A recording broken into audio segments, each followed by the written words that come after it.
ராமானுஜதயா பாத்திரம் ஞான வைராக்யபூஷணம் ஸ்ரீமத் வெங்கடநாதார்யம் வந்தே வேதாந்த தேசிகம்.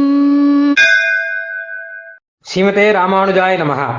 இன்றைய தினம் ஸ்ரீ தேசிகன் நிர்வாகம் என்கிற தலைப்பிலே நாம் அனுபவிக்கப் போகும் விஷயம் நாராயண நாமத்தின் அர்த்தம் என்பதாக.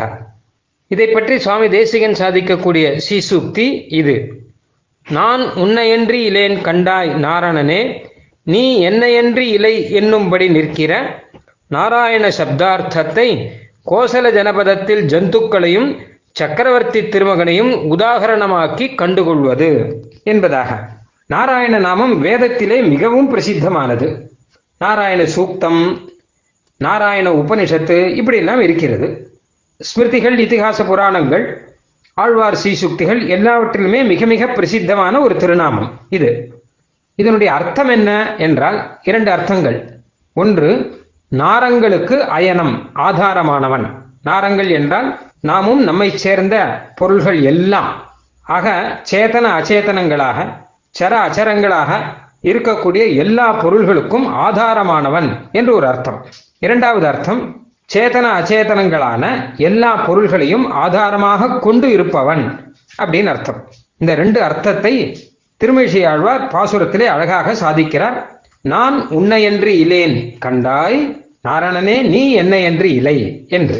அதாவது நமக்கெல்லாம் ஆதாரமாக பெருமாள் இருக்கிறான். அவன் இல்லாவிட்டால் நாம் இருக்க முடியாது. எப்படியானால் ஜலத்திலே இருக்கக்கூடிய மீனுக்கு ஜலந்தாம் ஆதாரம். அந்த மீனுக்கு உள்ளும் வெளியேயும் பூர்ணமாக ஜலம்தான் இருக்கிறது. உள்ளேயும் ஜலம், வெளியேயும் ஜலம். ஜலம் இல்லாமல் மீன் இருக்க முடியாது. எப்படியானால் கரையில் இருக்கக்கூடிய நம்முடைய சரீரத்துக்கு காற்று தான் ஆதாரம். சரீரத்துக்கு உள்ளேயும் காற்று இருக்கு, வெளியேயும் காற்று இருக்கு. காற்று இல்லாட்டா இந்த சரீரம் நிற்காது. அந்த மாதிரியாக எல்லா பொருள்களுக்கும் ஆதாரமானவன் ஸ்ரீ நாராயணன். அவன்தான் உள்ளேயும் இருக்கிறான், அவன்தான் வெளியேயும் இருக்கிறான். உள்ளேயும் வெளியேயும் பெருமான் நாராயணன் ஆதாரமாக இருப்பதால் தான் எல்லா பொருள்களும் பொருள்களாகவே இருக்கின்றன. அந்த ரீதியிலே பார்த்தால் நாராயணன் இல்லாவிட்டால் எதுவுமே கிடையாது. அதைத்தான் ஆழ்வார் சொல்றார், நான் உன்னையன்றி இலேன். அதை குறிப்பாக நம் விஷயத்திலே நாம் நினைத்து பார்க்க வேண்டும். அதாவது நமக்கும் பெருமானுக்கும் இருக்கக்கூடிய சம்பந்தத்தை சொல்லக்கூடிய திருநாமம் இது. அதனால்தான் இது ரொம்ப விசேஷமான திருநாமம். பெருமானை வேற ஏதாவது சொல்வதை விட, நித்திய சூரியர்களுடைய நாயகன் அப்படின்னும் வேற ஏதாவது சொல்வதை விட நம் சம்பந்தத்தை இட்டு சொல்லலாம் இல்லையா? அதனால நமக்கு ஆதாரமானவன், அவனில் ஸ்திதி கூட கிடையாது, நிற்க கூட முடியாது என்பதாக அடிப்படை ஆதாரமாக இருக்கக்கூடியவன் அப்படிங்கிற அர்த்தத்திலே நாராயண நாமம் வந்திருக்கிறது. இது முதல் அர்த்தம். இரண்டாவது அர்த்தம் என்ன அப்படின்னா, நம்மை ஆதாரமாக கொண்டு இருப்பவன் அப்படின்னு அர்த்தம். இதை ஆழ்வார் சொல்லும் போது நீ என்னையன்றி இல்லை அப்படின்னு சாதிச்சார். நான் இல்லாமல் நீயும் இல்லை அப்படின்னு அர்த்தம். இது புரியறது கொஞ்சம் கஷ்டம். அதாவது பெருமாள் இல்லாமல் நாம் இல்லை அப்படிங்கிறது புரியுறது. நான் இல்லாமல் பெருமாள் இல்லைங்கிறது எப்படி? பெருமாள் தான் சர்வேஸ்வரன் ஆச்சே, பெருமாள் தான் சுதந்திரன் ஆச்சே.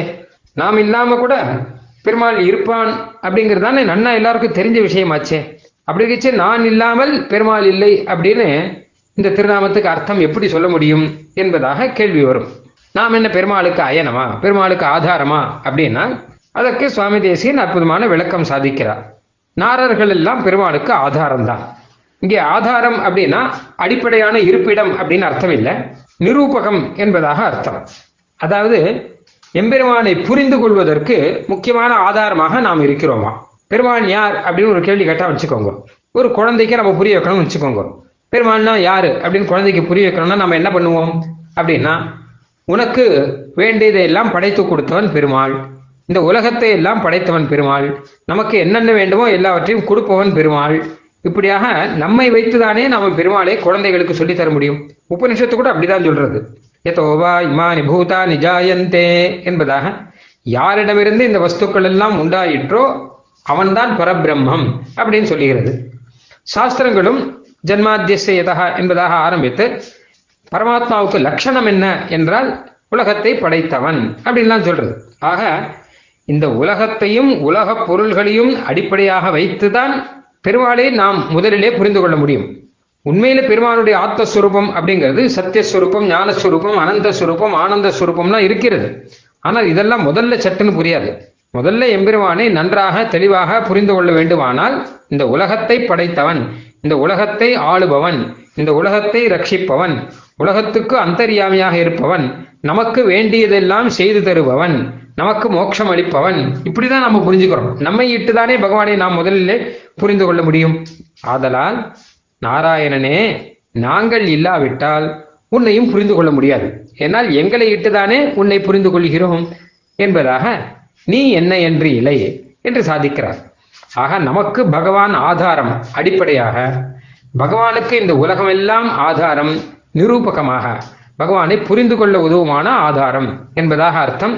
இந்த ரீதியிலே நாராயண நாமத்துக்கு 2 அர்த்தங்கள் இருக்கிறபடினாலே இரண்டையும் வைத்து பார்த்து எம்பெருமானே நமக்கு கதி என்பதாக நாம் புரிந்து கொண்டு அவனை சரணமாக பற்ற வேண்டும்.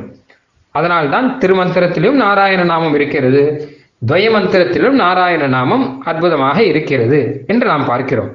இதற்கு ஒரு உதாகரணம் சுவாமி தேசிகன் சாதித்தது கோசல ஜனபதத்தில் ஜந்துக்களையும் சக்கரவர்த்தி திருமகனையும். இது அப்புள்ளார் சாதித்த உதாகரணம் தான் இது. அதாவது கோசல தேசத்திலே அயோத்தியா நகரத்திலே சக்கரவர்த்தி திருமகனாக பெருமாள் ராமன் இருந்தார். அந்த ராமனை விட்டு பிரிந்து இந்த ஜனங்களாலே இருக்க முடியலையாம். பெருமாள் காட்டுக்கு போகும்போது தொடர்ந்து நாங்களும் காட்டுக்கு போவோம் என்பதாக அவர்களும் கூடவே கிளம்புகிறார்கள். பெருமாளை விட்டு பிரிந்து இருப்பதற்கு யாருக்குமே முடியவில்லை, யாருக்குமே சக்தி இல்லை. கடைசியில ஓரளவு பாதுகை வரவே அவர்கள் ஒப்புக்கொண்டு 14 வருஷ காலம் இங்கே இருந்தார்கள் என்பதாக ஸ்ரீமத் ராமாயணத்திலே சேவிக்கிறோம். ஆக பெருமாளை விட்டு பிரிந்து நிற்க முடியாமல் இருந்த அயோத்தியா ஜனங்களைப் போல பெருமாளை விட்டு பிரிந்து நாமும் இருக்க முடியாதவர்கள் என்பதற்கு உதாரணமாக வைத்துக் கொள்ளலாம். அடுத்தது இரண்டாவது, இவர்களை விட்டு பிரிந்து பெருமாள் இல்லை அப்படின்னு சொல்லணும் இல்லையோ, அது நிரூபகம் என்கிற முறையில. அதாவது பெருமாள் ஸ்ரீராமன் யார் அப்படின்னு கேட்டா தசரத சக்கரவர்த்தியோட குமாரர், அந்த மாதிரி அயோத்தியா தேசத்து அதிபதி, கோசல அயோத்தியா நகரத்துக்கு அதிபதி, கோசல தேசத்துக்கு அதிபதி அப்படின்னு தானே சொல்லணும்.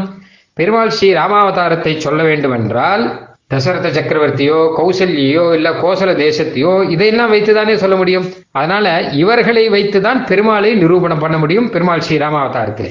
அதனால பெருமாளை விட்டு பிரிந்து இவர்கள் இல்லை, இவர்களை விட்டு பிரித்து பெருமாளை புரிந்து கொள்ள முடியாது என்கிற ஒரு நிலை அங்கே இருக்கிறது இல்லையா? அதைத்தான் உதாரணமாக வைத்துக்கொண்டு நாராயண நாமத்தின் அர்த்தத்தை நாம் புரிந்து கொள்ள வேண்டும். இதன் மூலம் நாராயணன் என்று சொல்லப்படக்கூடிய எம்பெருமான் தான் நமக்கு ஆதாரம். அவனை வைத்தே, அதாவது நம்மை வைத்தே அவனை புரிந்து கொண்டு அவன் நமக்கு ஆதாரமானவன், அவன் நமக்கு கதியானவன் என்கிற பல அர்த்தங்கள் உள்ளன. இதையெல்லாம் புரிந்து கொண்டு அவனிடம் சரணாகதி செய்து உய்ய வேண்டும் என்பதற்காக திருமந்திரத்திலும் துவயமந்திரத்திலும் நாராயண நாமம் சேர்க்கப்பட்டிருக்கிறது. அதை நாமும் சுவாமி தேசிகன் அனுகிரகத்துடன் அனுசந்தானம் தேமும் செய்து உய்ந்து போகலாம். ஸ்ரீமதே ராமானுஜாய நமஹ. கவிதார்க்கிக சிம்ஹாய கல்யாண குணசாலினே ஸ்ரீமதே வெங்கடேஷாய வேதாந்த குரவே நமஹ.